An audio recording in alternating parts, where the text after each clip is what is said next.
If I could have your attention, please. Good afternoon, everyone.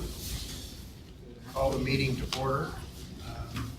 First thing we want to do is recognize former governor and chairman of the board, Mitch McCumbers. So Mitch, if you could come up to the front, please.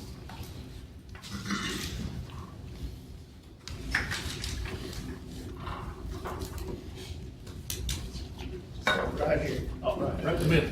You're gonna put a bow on my head? I am. I gotta tell you, personally, it was a real treat for me to serve with Governor McCumber. His dedication and his service to this organization, I think he has served this organization with distinction, and I want to thank you for that. Thank you, Bill. I appreciate it.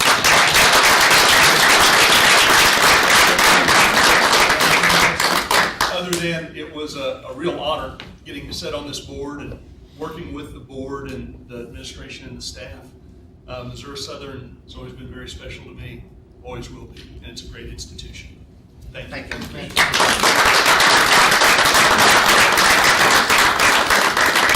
That's right. That's right. I was always amazed when New Mac and Empire could get together. So will we. All right, are there any other announcements before we begin our meeting? Wow, we are having a ribbon cutting at 2:30, and we need to exit here at what, maybe 2:15 or so? Yeah. Okay, so that's our target. Everyone, that's our target. All right, so you have before you the minutes of the November 15th meeting. I'd entertain a motion to approve. So moved. A motion by Governor Franks, is there a second? Second. Governor Hirschman, all those in favor, please say aye. Aye. Any opposed? Motion carried. First report is from our treasurer, Linda I. Thank you and good afternoon. We'll look at the financial statements as of December 31st, 2018. That means we are halfway through the year. Hard to believe that we're moving along so quickly. So at this time in December, we had a cash balance of $12.1 million, which is about $1.7 million over the prior year. And I always take a look at the cash in bank on the day of the board meeting. And we actually had some draws from financial aid that posted to the bank. So it looks like a pretty impressive balance, but as we work through those refunds out to the students this week, that balance obviously will change pretty quickly. The next thing we look at is the statement of net position, and we have total assets of $165 million, and we have total liabilities of $99, and this gives us total assets of $66 million. The next thing that we look at is the comparative statement of revenues, expenses, and changes in net position. And the total operating revenue, the difference between the current year and the prior year, shows an increase of $45,000. But within that section, we talk about, you can see that there's an increase in there from the tuition increase that we had and the posting of the fall revenue.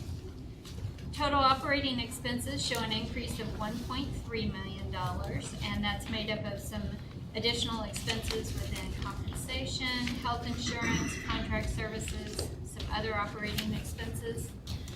When we look at non-operating revenue and expenses, we have an additional $364,000. A chunk of that obviously is from the one-time funding from the state. We've got $485,000 additional this year from the one-time funding. There's some additional contributions. We had some additional donor and foundation scholarship money come in. Also on there is the investment income, the additional bank interest that we have been receiving from the new banking relationship that we have. When we look at the current year, the loss before the revenues is $1.4 million. The prior year was about $500,000, and this gives us a difference of about $900,000. And the last item on there is the capital appropriations, which we continue to draw down from the state for the Nixon project. And I'll entertain any questions. That was actually the only question I was going to have is on capital for both Reynolds and for Nixon. Are we anticipated being with the state on reimbursement on those? Yes, when we submit those, they turn those around fairly quickly. And so we do have a couple of reimbursements into them, and that actually should be the last of the funding that we'll be drawing down from the state. So that will be paid in full as promised. Are there any other questions of Linda? I'd entertain a motion to accept the treasurer's report. So moved. Second. Motion and second. Any discussion? All those in favor, please say aye. Aye. Any opposed? Motion carried. Mr. Houston. Thank you. Give you a brief construction update in the last report on Nixon Hall, since we will have a ribbon cutting this afternoon after this meeting. Building is complete. We're still doing some finishing items inside. You'll notice a few things, but there's probably a little bit of work to do on the landscaping, and that's about it. And the funding is in, so we're all looking good on that part. The new residence hall, we had a discussion this morning at the budget committee meeting that gave everybody an update on the new residence hall. We've meet with the architects, I would say every 2 weeks, but it's more frequently now. We had actually two of them this week. So it's the meetings are coming more frequently, and this is where we are so far. We have landed on a approximately 92, and I look at Darren because he's more in tune to this than probably I am.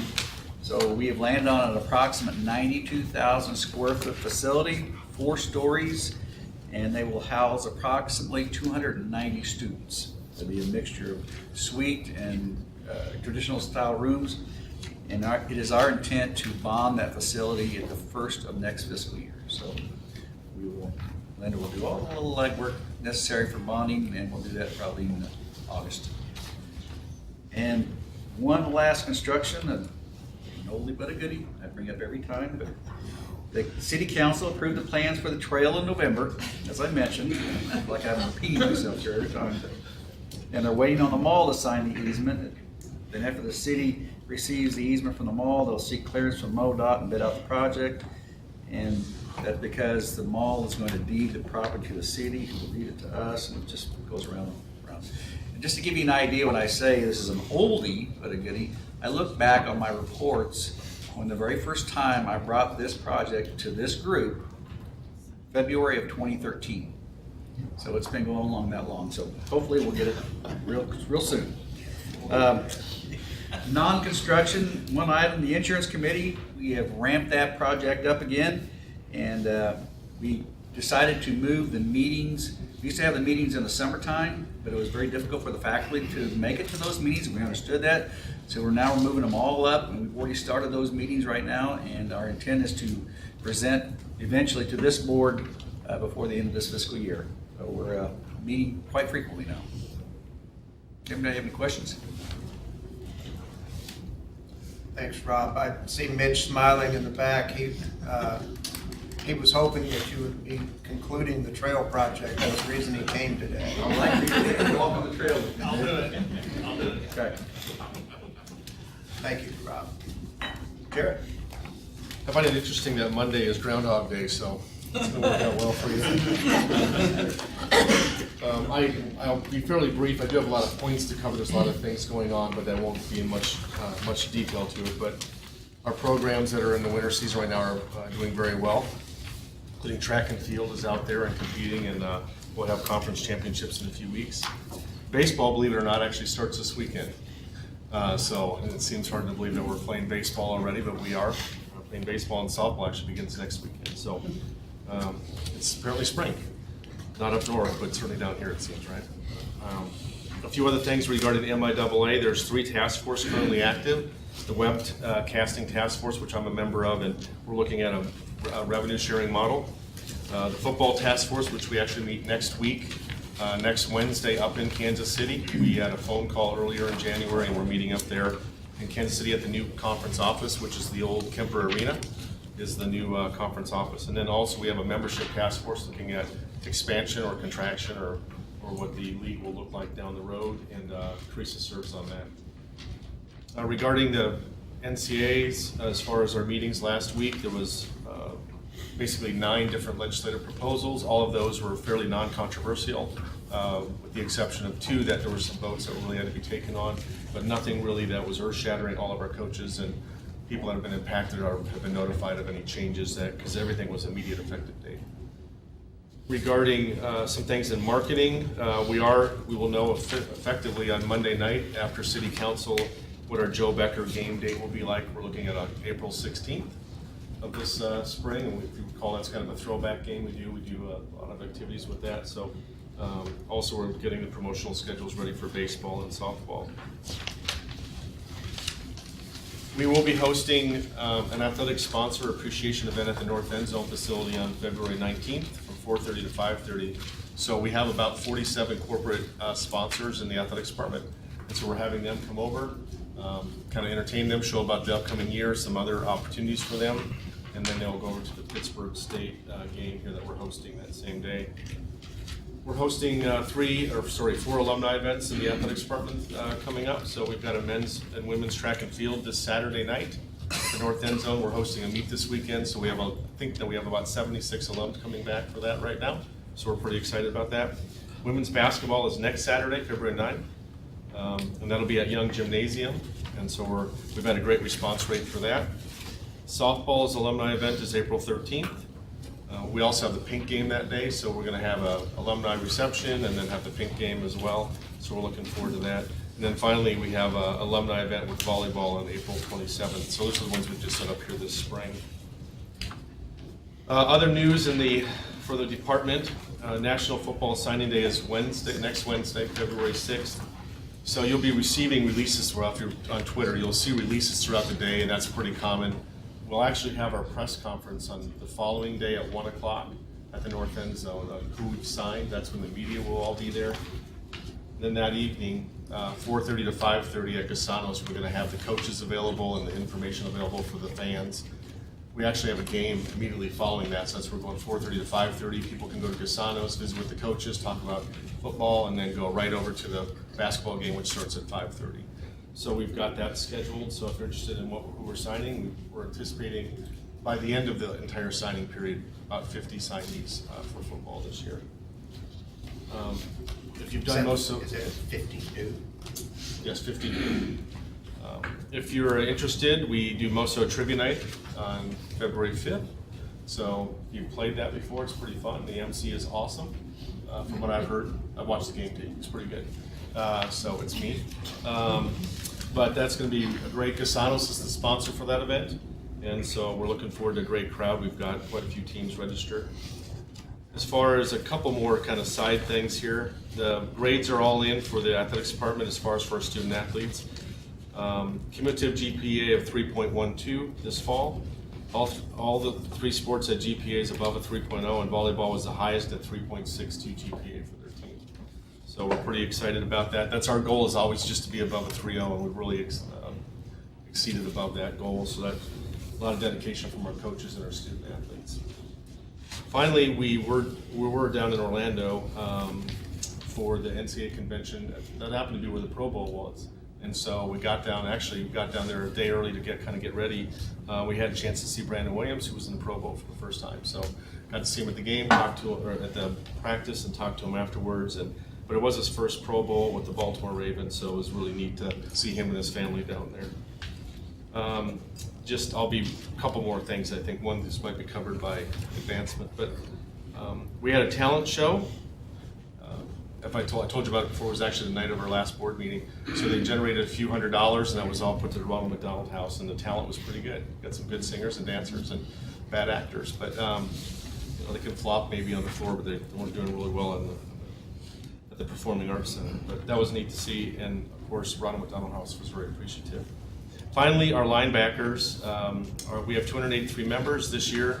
The contributions that went back to the athletics department, every sport was covered, including women's golf, received something, was over $100,000. So that's all annual that comes in. So there's a lot of work that goes into it from the advancement office, from people and our boosters and our ticketing people and everybody like that. So it's great to see that. And we also had the chili feed, the linebacker chili feed appreciation on Saturday prior to the game. So we had 150 linebackers attend. We had our new head softball coach talk, as well as our new football coach talk. So I know one went longer than the other, but it was great to have them there and talk and see all those folks. So that concludes my report, unless there's any questions. Are there any questions of Mr. Bregman? I have a comment. If anyone called in yesterday for tickets to the Globetrotters and couldn't get through, the phones were out. So that was, And, nothing we could do about that. right, yeah, we had some issues with that. But there was I was there last night, watched it. It was a good crowd. Not as big as we've had some years, but they've been back a couple of years in a row, so. And then we flipped the facility for track and field, because we've got a meet going on, starting tomorrow. So we appreciate Brian's staff and everybody that works in Rob's area, and the track team was there to help flip the facility after the basketball game, so it's quite a challenge.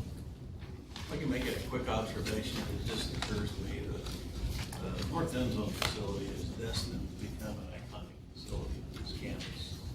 And I really think we might want to put our heads together and say, do we really think that's the name we want on that facility from here on out at this point?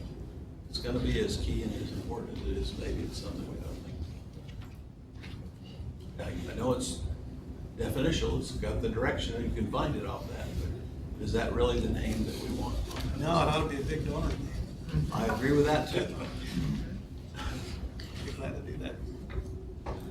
Related to that, if you look at the last year, it actually shows the number of activities going on in the North End Zone just during the month of February. There's 30 different events occurring over a 28-day period. So it's heavily used, but it's got easy access. It's a nice facility. So there's a lot of positives that, and it's great to have those events in there. Kind of highlights the athletics department and the field and the athletes around, so it's good to do it. Okay, any other questions of Mr. Bregman? Dr. Hodson? Good afternoon. You have a copy of my report in your packet. On the first page, you see a list of some larger gifts that have been received since the Board of Governors last met. But the second bullet, as I reported to you earlier, last fiscal year we had a 20% increase in gift revenue, private gift revenue, and a 26% increase in the number of donors. And so that was for data that ended June 30th. Well, in the first half of this fiscal year, we are ahead of that pace compared to last year. And so again, charitable giving continues to grow at this institution thanks to very generous donors and great projects to raise money for. On the second page, you'll see the spring enrollment numbers. Census Day is next Friday, February 8th, and so we'll have final numbers for you when you meet again, but it looks like we're going to be relatively flat in the spring. You'll recall that we hired a new Dean of Admissions over the summer, and that individual came to work in the fall. He has been out on the road recruiting students the last two times you have met, so I've not had the privilege of introducing Michael Sanders, who is our new Dean of Admissions. Michael comes to us from the University of Idaho, where he was the Director of Recruitment and is doing a fantastic job, and we're glad to have him here on campus. So if you get a chance, please welcome Michael to the Lion family. At the bottom of that second page, and also there's a copy at your place, is the latest edition of Remember When, which is our nostalgic publication we send out to Joplin Junior College alumni. They are a tremendous source of potential planned gifts, estate gifts for the institution, and we actively engage them with this publication, specialized reunions, all types of activities to get them involved. But I thought you would enjoy seeing that latest edition of Remember When. And then finally, on the back page, we did have the opportunity on January 11th to host all 8 members of our local legislative delegation. Both of our local senators and 6 state representatives were on campus for what ended up being a 2.5-hour conversation about the university's legislative priorities, some of our concerns with things happening in Jeff City, and it was a great conversation. We were privileged to have them here, and we've seen short-term results from that conversation, bills being filed and conversations happening in the Capitol with our local delegation that emanated directly from that legislative preview we hosted on January 11th. Finally, 2 quick informational things you'll see there on the back page. February 9th, we will hold Pride and Purpose Day. It begins with the lunch at 11:30, and the reason I bring that to your attention is a former member of the Board of Regents at that time, Glenn Wilson, will be honored for his decades of service to the institution. And then Brandon Williams, who you just heard about in the Pro Bowl, will be honored for his contributions to Missouri Southern. And so that'll be next Saturday, a week from this Saturday, the 9th, in the North End Zone facility, I believe is the luncheon. So, one last thing, Some of you were able to attend a social gathering we had in December between the Board of Governors, the Foundation Board, and the Alumni Board. That is part of the Foundation's strategic plan to increase communication and engagement between those three boards. And as part of that effort, the Foundation Board has made a commitment that at least one of their members will try to attend each of your Board of Governors meetings. And we're pleased to have with us today Russ Alcorn. Russ, if you'd raise your hand. Russ is a member of the Foundation Board, and he's just here again to listen and report back to the Foundation Board on your activities and to build that ongoing collaborative relationship. Any questions for Dr. Hudson? Thanks for being here, Russ. Okay, moving right along. Report from our provost, Dr. Carson. So my report is atypical today, and that I might be briefer than Jared, and also there's just a singular issue that I want to talk about. That's and a challenge. I know. And that's our HLC. Every 10 years or so, our regional accreditor visits us, visits all major institutions, and receiving this regional accreditation is prerequisite to actually being able to accept financial aid from our students. So it's critical. It's really sort of the fundamental audit and review that has to be successfully passed every 10 years. And so we have been, and by we I mean campus and entirely hundreds of people, faculty, staff, students, governors, external stakeholders, advisory board members, have been working on the compilation of the report. For the governors, each of you has a copy of the report here, or at least part of the report. It's about a 300-page document. The total that we had to turn in was 6,000 pages, so it represents about 5% of the total of what we had to turn in. It is tabbed into 3 different sections. There is something called the Quality Initiative, which really chronicles our journey from 5 or 6 or 7 years ago, something we call program prioritization, to continuous quality improvement to GGOE. We submitted that document last summer, and it was received and reviewed very, very positively. We were able to share with the campus community the welcome back in August, that it was a very good report. Second document is a new one. It's called the Assurance Argument, and the Assurance Argument is organized around 5 major criteria. And that really tells the institutional story. It allows us to share what it is that we think we are proud of, what makes us distinctive and unique, what we're doing to really meet our mission. And then the final part of that document is the federal compliance, which just demonstrates that we are doing all the things, I would say in the boring areas, but since Linda's sitting right there, I don't want to do that. So finance audit, financial aid, that we have truth in advertising and so on. So we are very proud and excited on behalf of the whole campus community, and I'm going to have to say especially Dr. McGrane, who really is our accreditation liaison officer and the true project lead on this, to share this with you. There is a 5-member team with faculty and staff members from different institutions across the nation that will be arriving in Joplin Sunday evening, and will start the review of us on Monday morning. They will be here on campus for about a day and a half. Then they will gather at their hotel, and they will scribe a final report, a set of recommendations that they will send to us. But it is a very complex schedule. As you all know, there's a Board of Governors lunch on there. But what I wanted to do is, based on our questions that we have received from the documents that have been populated by HLC and from the follow-up information requests that we have had to comply with, I wanted to share with you what it looks like the trends and areas of focus are going to be for HLC for us this time. So what I've provided for you in terms of my report is just a truncated part of the prep presentation that we are doing for campus. We've had about 160 campus members voluntarily show up to these sessions, so we are very heartened and appreciative by that. We go over some basics about why this is important, what happens, the schedule, what sort of things that they expect us to do. But on the second page of your report, these are the 4 areas that we believe that they will focus on. The first is assessment and assurance of learning. 10 years ago, our assessment protocol was, I would say probably almost in its infancy. It certainly lacked maturity, but that was sort of the state of where higher ed was at that particular time. Assessment and assurance of learning simply says that in the old days, we looked at what you taught and we assumed if you taught, student learned. And now we know that there is a significant difference between teaching and learning. And so now if we want to know what students learn, we should truly assess what it is that students learn as compared to what sort of faculty credentials and what the syllabus looks like. So this goes through very specific tests, not how did you feel about learning calculus, or do you think you know calculus, but here are some calculus problems. Can you compute them? And then we aggregate that data across time and across students and across classes, and determine whether or not we've set goals.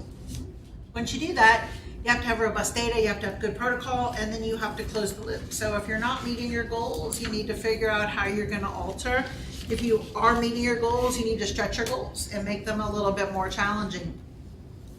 So on the next page of the document, we have the thoughts, the ideas that we have been sharing with our campus community. Our assessment is a very, very broad, very mature process now, but we have some specific talking points that we believe the team will focus on and that we would like for our team to be prepared to deal with.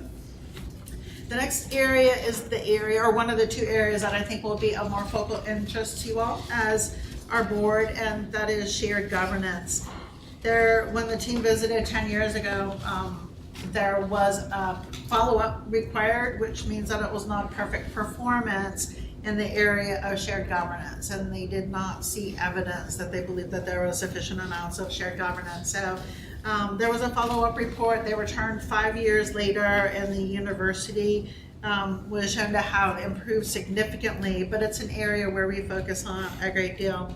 So we have implemented a variety of different mechanisms to facilitate shared governance. One of the things that the team wants to do is meet with students, not just students who are high achieving or committed or willing students, but HLC wants to meet with students who have a voice in the governance of the institution, which is a little bit different and a little bit unique. Unfortunately, we have some students who serve on their Senate, on departmental advisory committees, on campus activity boards that are able and willing to do that. But these are all the different groups that they are going to want to meet with, and some of the significant and differentiated ways that we feel we as an institution can demonstrate shared governance. One thing I think that is very unique, and I want to go ahead and take a moment to express my appreciation, and that is the significant cooperation and collaboration between Staff Senate and Faculty Senate on issues of specific import, increasing our minimum wage to $10 an hour, and Rec Center, getting the Rec Center benefits free and available for all, but also with the Student Senate as well. So the three Senates have great collaboration, which I think is not that representative of most institutions.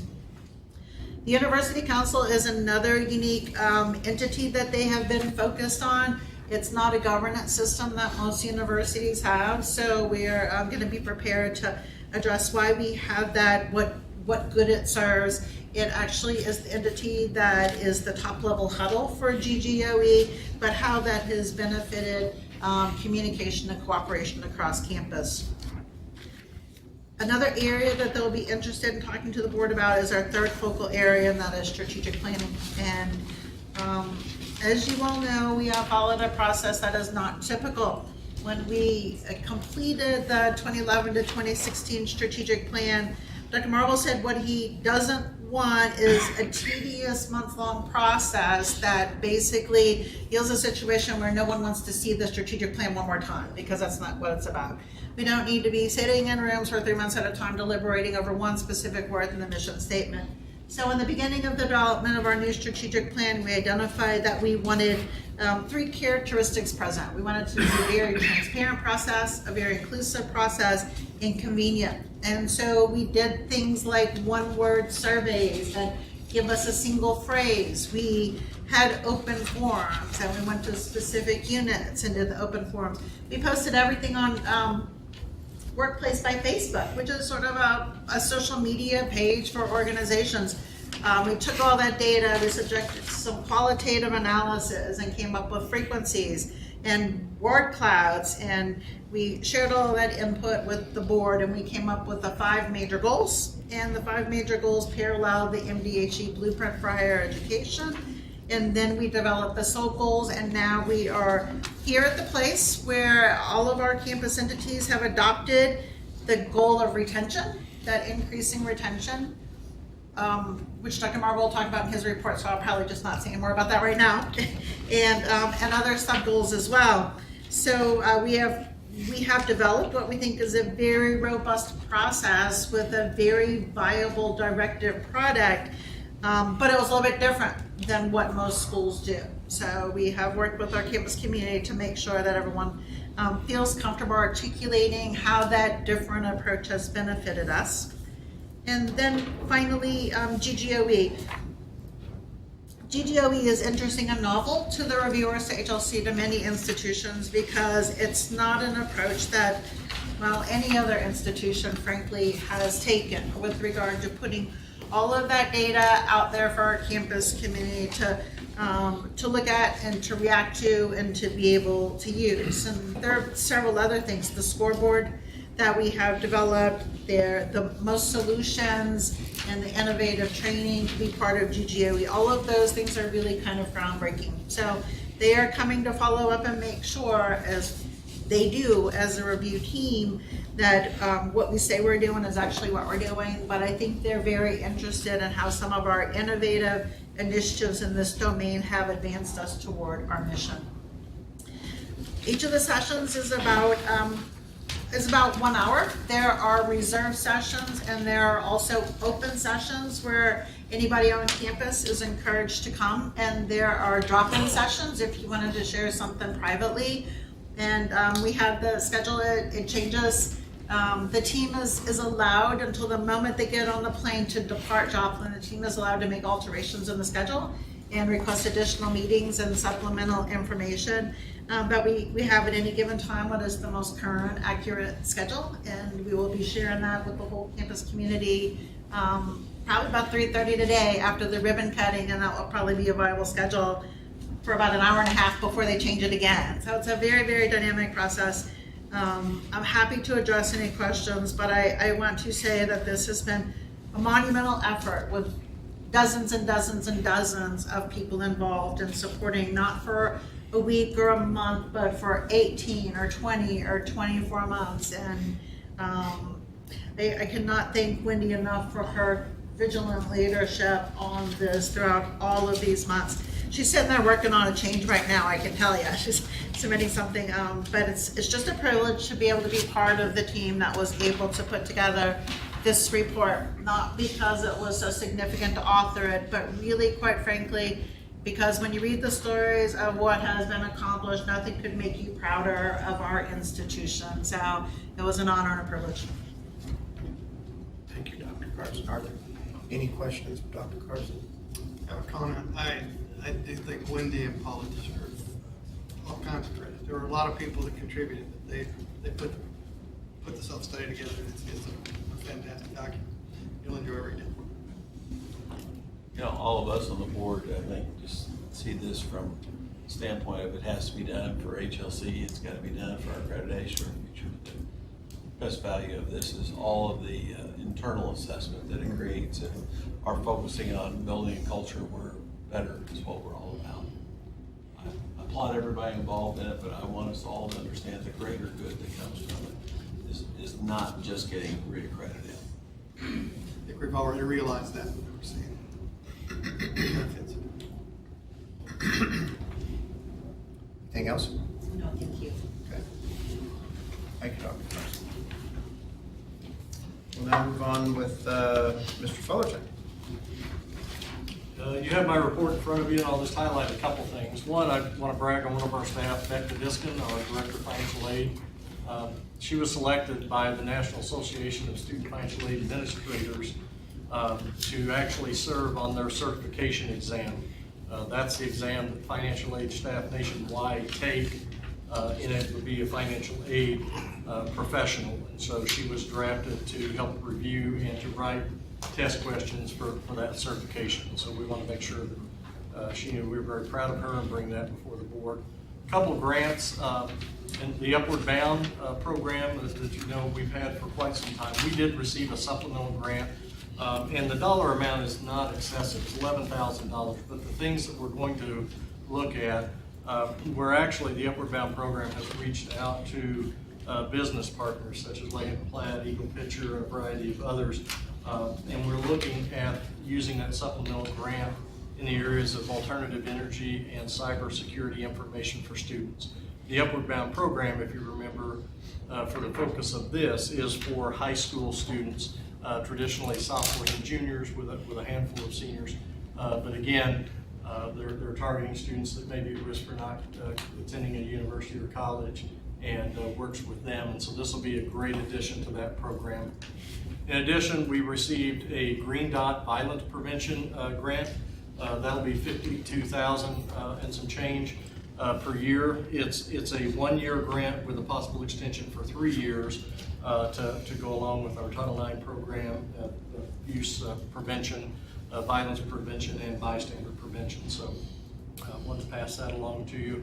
One thing on the back, just to flip over, Kappa Alpha Order, which we talked about a little bit, our Greeks on campus. We have a couple of them, Joe Blake and Jacob sitting next to me. They were privileged to bring home a multitude of awards. They brought home the Amen Award.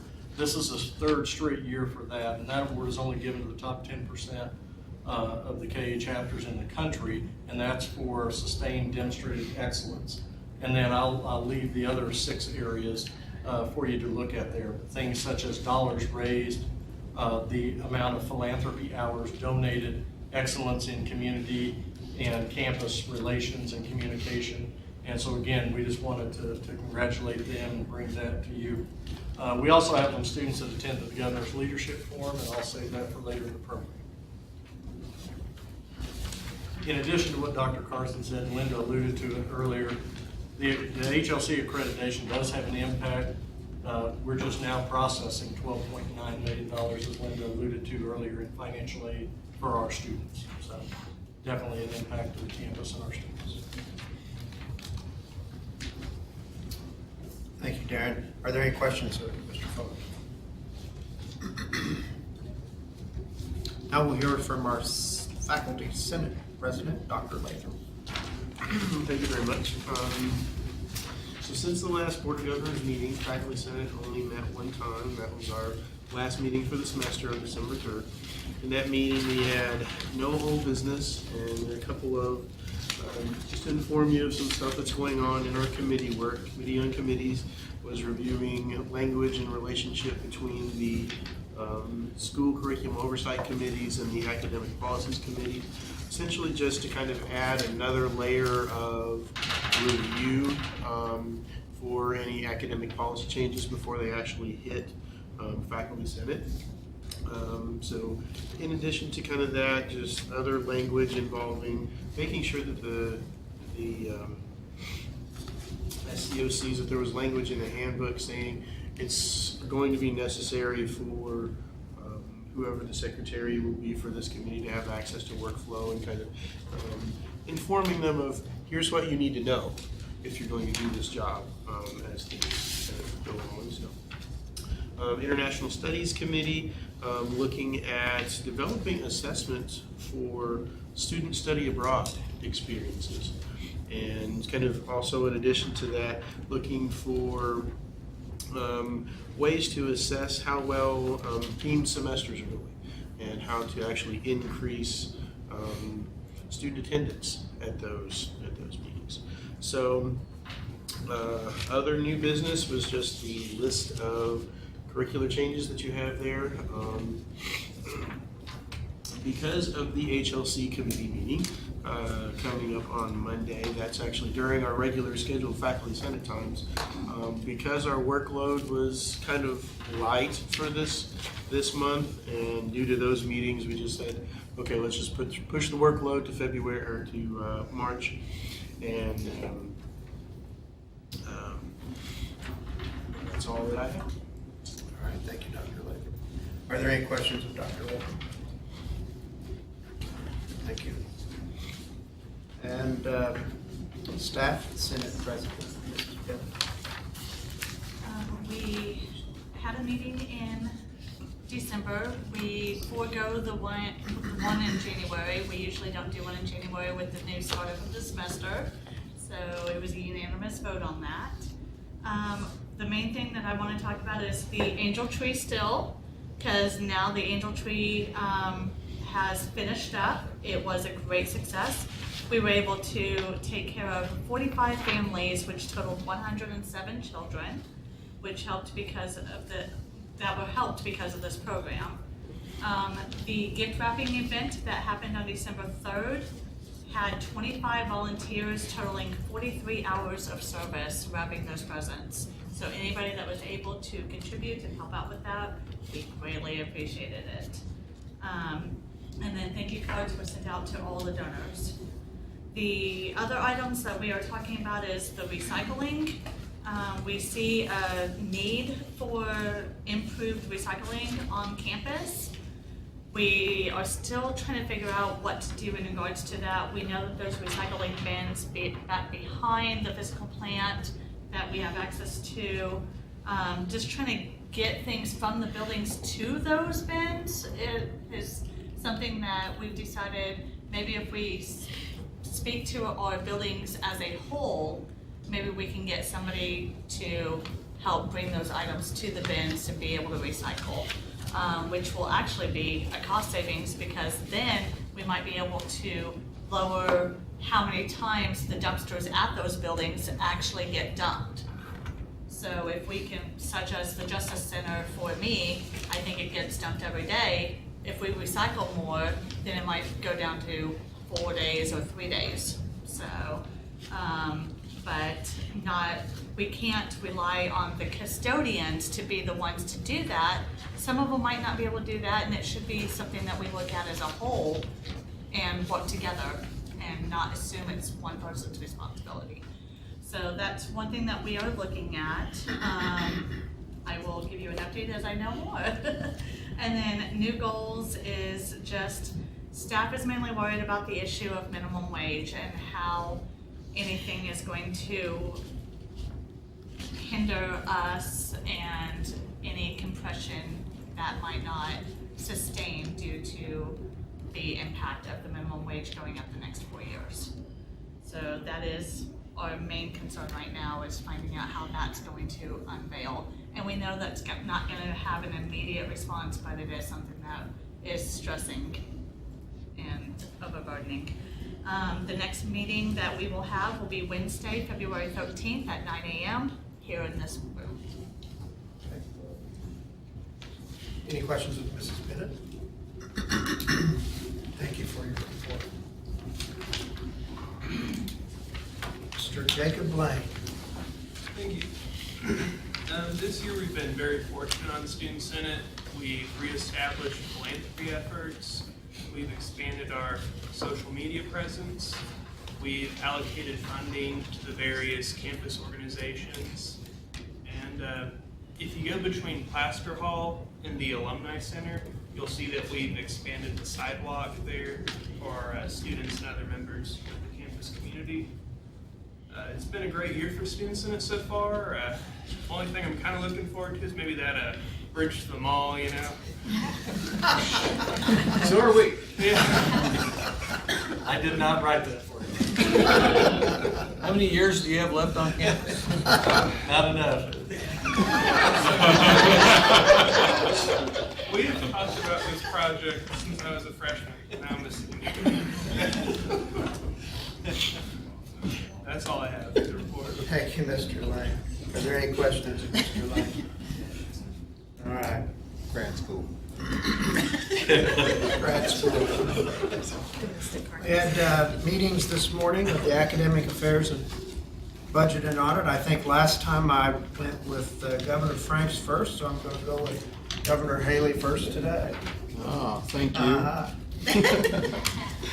The Budget and Audit Committee meeting met this morning. We took up a couple of items, start planning, laying the seed for setting tuition for the next academic year. We heard a presentation about the next residence hall that will be built, so we look at those plans a little bit. We also got an update on this year's budget. Nothing really causing us of any concern, any changes for the budget. The main thing we talked about at this meeting was the investment policy of the university. So out of that, the Budget and Audit Committee did approve that, so that will go out to the full board for review for approval at the March meeting. So the strategy there for the investment policy is to ensure we can have a cash growth strategy moving forward. That is my report. Any questions for Governor Haven? Thank you, Governor Haven. And Governor Franks. The Academic Affairs Committee met. We considered a request from Dr. Schooler and the Health Sciences folks for a departmental reorganization. It's a fairly minor one, but we thought it was a particularly meaningful one. And I think we particularly appreciated the information, the logic behind it that Dr. Schooler had provided us. And the committee definitely voted to recommend that to the full board. I believe Paula will be presenting that later at this point. Additionally, there were 2 requests for sabbaticals presented to us. We thought the justification behind both of them was very sound at this point, so the committee voted to send those forward for the recommendation for approval by the board as well at this time. And in addition to that, I won't go into it, but the whole place is going to go up in flames here in a few weeks when we do a prairie burn here at this point. But that was actually explained to us. And of course, the nomination for the Governor's Award was presented to us as well for Amy K. Cole from Psychology at this point. And then we had some discussions as well that will be worked on further for potential expansions to the Lion Pride program as well. So there were 2 recommendations sent forward from the board to the full board of governors, from the committee to the full board of governors that we asked for your approval. Okay, so I'm looking at further down the agenda. I see the academic policies and proposals. Well, then I would present to the board the approval for the board's full approval, the recommendation from the Academic Affairs Committee of the sabbaticals of Dr. Jill Greer and Dr. Michael Howard. I believe that information is contained in your board packet at this point. Okay. Our committee unanimously recommended these to go forward. All right, we have a motion. So moved. Is that a second to his motion? I didn't make a motion. You didn't make I a make motion. the motion. You So made don't a make a motion. motion, so No, I got a motion. I'll second it. I have a motion from Governor Plotnick, and a second from Governor Franks. This is for sabbaticals for Michael Thorworth and Jill Greer. Has everyone had a chance to take a look at these at your place? Is there any discussion on this request? All right. All those in favor, please say aye. Aye. Any opposed? Motion carries. Thank you. Thank you, Mr. Chairman. Governor Frank. Dr. Marble, Yes, thank you. anything left? Well, not too much. I'm going to be brief because we're going to run tight. I did want to just mention, if you saw the governor's recommended budget, it does, it intends to hold our university core funding flat this year. So, in other discussion, he has indicated that he doesn't have a real urge to withhold.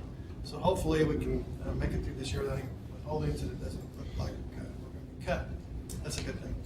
Also, he recommended $20 million in maintenance and repair funds, which we need badly and can use. Said $2 million per university, so there are 13 universities, and I don't know how that works out, but It's government. it's government math. Also, it included $16.3 million for more Excels. We do have a proposal that was approved in that we're to be the statewide center of excellence for occupational health and safety.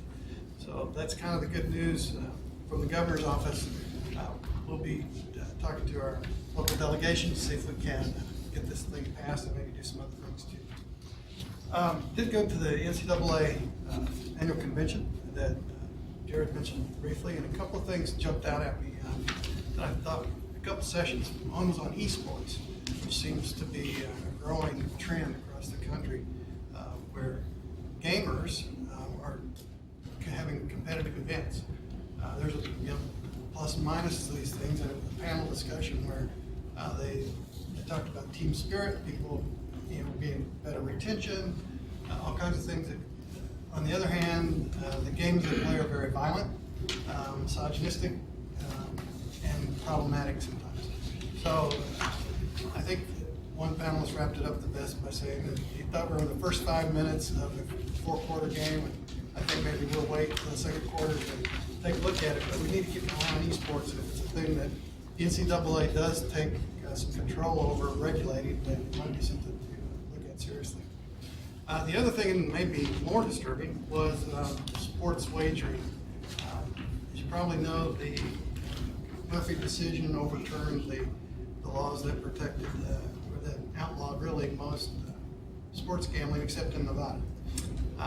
So now you can bet on any ball game, anywhere, anytime, any place, and any part of any sporting activity. So the presenters tended to think that junior high football may be wagered on, that every player on every game and every minute may be wagered on, and it will be done on telephones or handheld devices, and money can be transferred directly electronically. So the disturbing part was that they made a pretty good case for the generation of students now coming into our colleges and universities have grown up with lottery, scratch-off tickets, casinos opening across the country, and are pretty comfortable gambling. And that there's a fear that maybe gambling addiction could be the next wave of problem for us. So we need to certainly keep an eye on that for ourselves. And the last piece was a great game and how we woven that into the strategic plan, and our kickoff meeting this spring, we did ask, as Dr. Carson alluded to, that everyone adopt goal number 1A, especially the piece, specifically the piece on retention. So we're all working on that campus-wide. Then we ask all the departments, every department in each operating unit, to pick 3 other sub-goals. They can pick any 3 they want to start measuring. And it's they need to identify those by spring break. And then for next year, next fall, we'll start measuring those and reporting back. So that's where we are with that. Any questions of Dr. Marble? Is there any old business to come before the Board of Governors? Well, we've already dealt with Midge, so.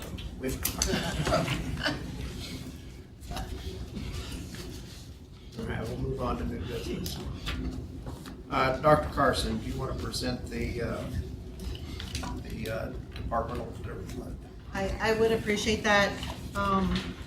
As you all well know. Departmental restructuring, right? Departmental restructuring. We had the privilege to celebrate the creation of the Gibson Center and the creation of a new degree in healthcare administration. And so what I'm presenting to you and asking for your support today is really just our ability to structure in a way that strategically is consistent with what we want to do with regard to the program. So, and health science right now, I'm going to say I think we're privileged to be able to offer some associate degrees in some health science areas in allied health, so in radiology and respiratory and dental hygiene, emergency medicine. But those students are able to complete with their associate degree. They can go to work, and then they're able to complete a baccalaureate degree online in health science administration while they are working. And from here, and so the majority of our 2-year associate degree health science students do that, but those degree completion programs really focus on something very different than radiology or respiratory. They focus on leadership and management and strategy and a variety of industry-related aspects. So the degree completions in those areas really are a different beast than the technical health science degrees. We also want to put our new degree in this department. So administratively, it's not really going to cause a big alteration in Banner or any of our other systems. It's essentially going to be a name change, but we want to send it to you for your support, request for your support, because it's really a big philosophical shift in what we're doing with the department, and to us it represents really the next critical stage in the evolution of the development of our programs in health sciences area. Okay. Anything you want me to add? I think the logic behind this, the committee was very impressed with, is almost unassailable. These folks are making a major investment in the clinical side of the business, and to give them a chance to leverage that towards an even broader potential future in the management side of it is something that, quite frankly, it's a duh thing, but not only that, we should be looking to do this any place where we're teaching those kinds of skill sets and let them cross over. So kudos to everyone involved in this. And we didn't get to meet with Dr. Schooler, but I see he snuck in here now. And I genuinely appreciate the quality of the work that was done here and what it will mean for our students and for our university. It's outstanding work. The committee couldn't have been more elated to have endorsed this recommendation. The committee endorsed it. Is that a motion to approve? Absolutely. Do I have a second? Second. I have a second from Governor Hirschweg. Any discussion on this? Any further discussion? All those in favor, please say aye. Aye. Any opposed? Motion carried. Thank you. Thank you all so much. Dr. Hodson, you're going to give us a report on the library. Yes, it's a pleasure to provide you an update on our work downtown. We are trying an ongoing effort to maximize that asset for both the university and for the Joplin community. Dr. Marble serves on the board of the Joplin Area Chamber of Commerce, and that body hired a new chamber president in December. Toby Teeter is here with us today.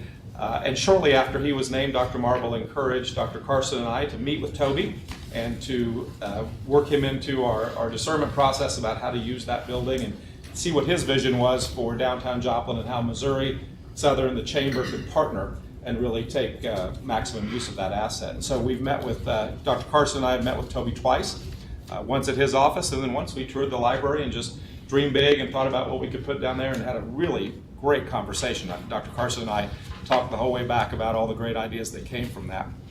Shortly after we had that library meeting, Toby emailed a proposal to Dr. Carson, President Marble, and I that was pretty intriguing. And so President Marble encouraged us to bring Toby here and let you hear his proposal and get some insight into what his vision is for the downtown library project. And so we have Toby here today just to share some thoughts on how he sees that building turning into a partnership between Missouri Southern and the Chamber. At the invisible podium. I appreciate this opportunity to talk to you all.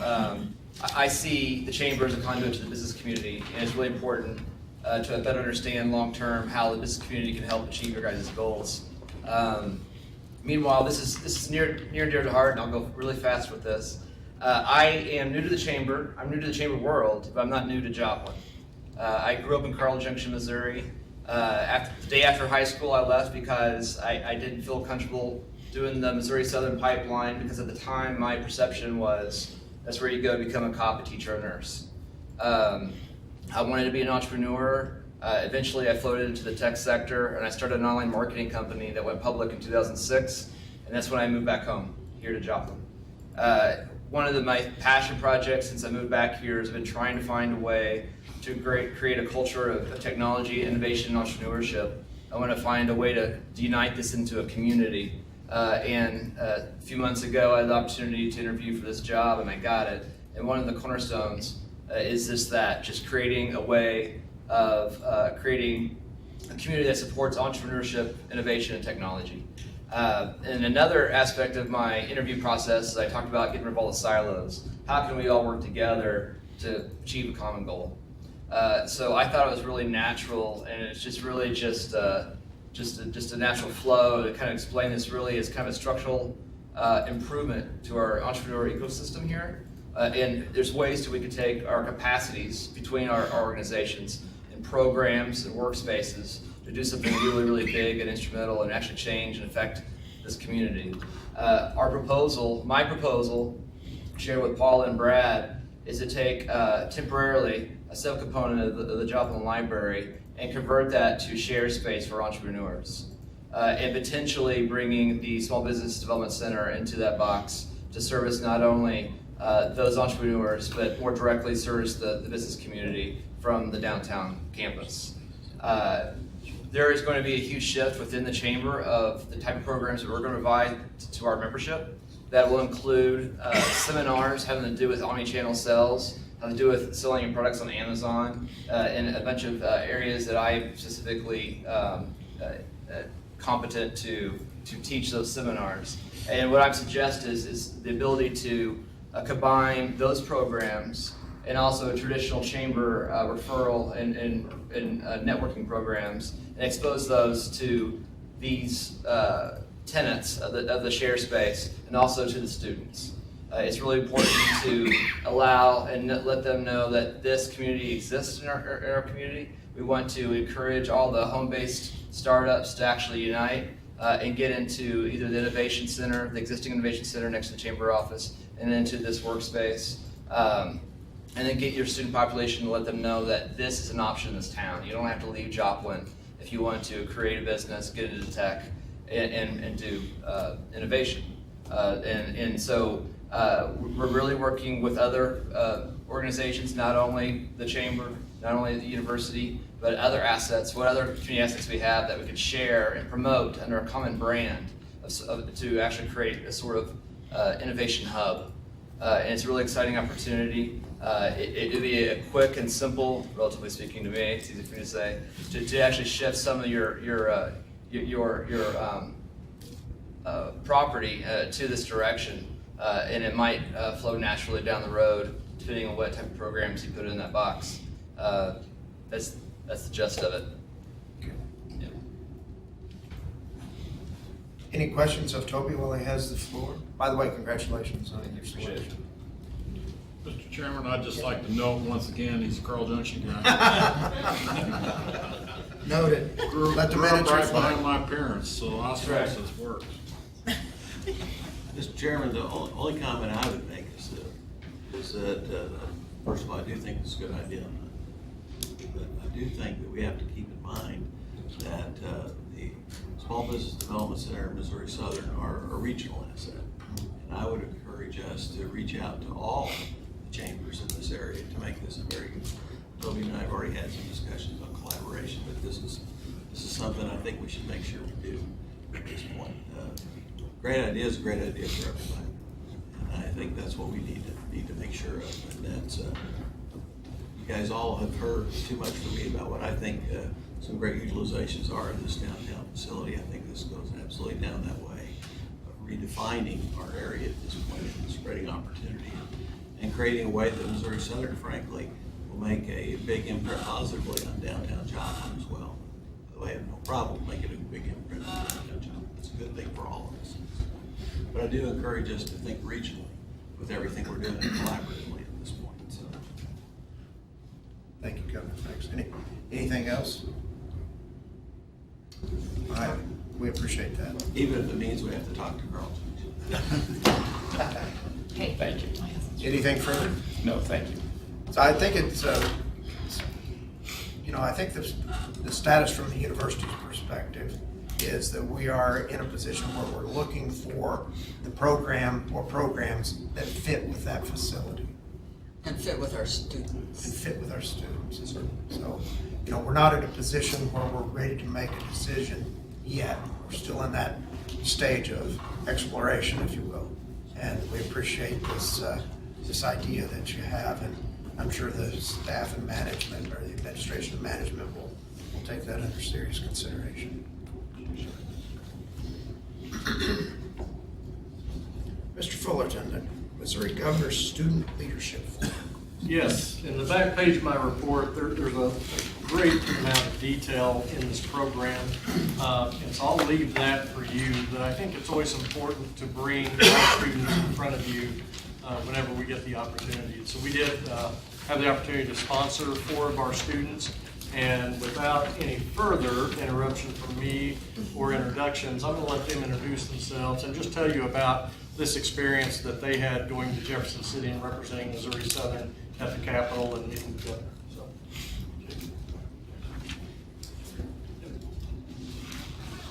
Imaginary quote. Imaginary, yeah. Introduce yourself, quick, what's your majors? I'm Jacob, I'm a political science major. Joseph Blank, senior, international business and marketing. Marina Rojas, criminal justice major and also a senior. Sarah Schultz, I'm a junior and I'm an international business and management major. I had a great time at the trip. We were able to meet a lot of different leaders throughout Jefferson City. One of my favorite events was one of my former classmates. He's actually a House of Representatives member now. His name's Dirk Beaton. So actually getting to meet him at the governor's ball is really exciting for me. For me, it was kind of just being able to meet the leaders of the state. We got to meet Lieutenant Governor Mike Kehoe, the Governor Mike Parsons, and just kind of see that these are just people and they're working for our best interest. So. I think going along with that, for me, I think I got the opportunity now to be able to apply to the Cornerstone internship, which if I'm able to get that position, I will be interning between my senior semester and the beginning of law school with Congressman Edwin DC and living there for 3 months. I think that was probably the best thing that came out of that, is that we now have the opportunity to be able to do that. One of my favorite parts were how we're divided into small groups. And with being in those groups, got to analyze what the speakers were saying. And also, like, one of the ladies in my group was in a doctoral program at Mizzou.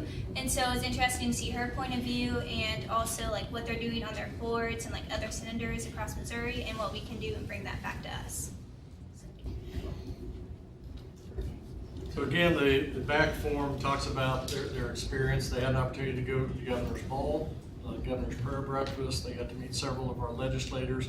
But these four are four of only 80 that were selected across the state to represent colleges and universities. And Dr. Hodson and I happened to be there one of the mornings that the students were there, and a lady in the elevator saw my lapel pin and asked, Sarah happened to be in her group, and asked me, is she one of yours? And I said, yes, ma'am. And went on and on about our students and the caliber of students. And so, again, I would welcome any questions for our students. Are there any questions of our students? Oh, I just say when the Higher Learning Nutrition Site visit teams here, this would be 4 fine choices for them to meet with. You know, we always Pretty think sure what that's benefits, what the benefits of students who get to meet the legislators and see the process. I would flip that coin around. We're thinking the same way. I think it is of immense value for our legislators to see our students from this campus, and I would say from other campuses too, and understand what we're really investing Missouri dollars in at this point. So thank you for representing Missouri Southern. Thank you for putting a face to the legislature of what a college student looks like in this thing. I would not be surprised to see them.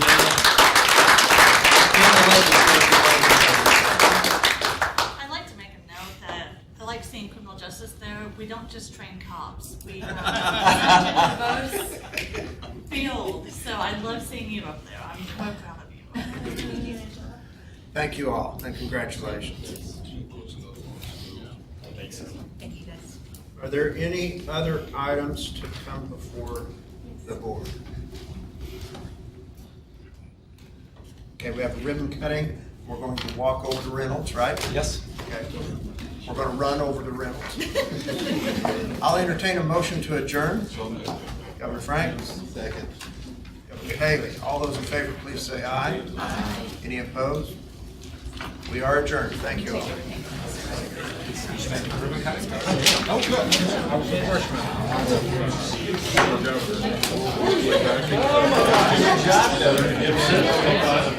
Well, I thought the odds were against you.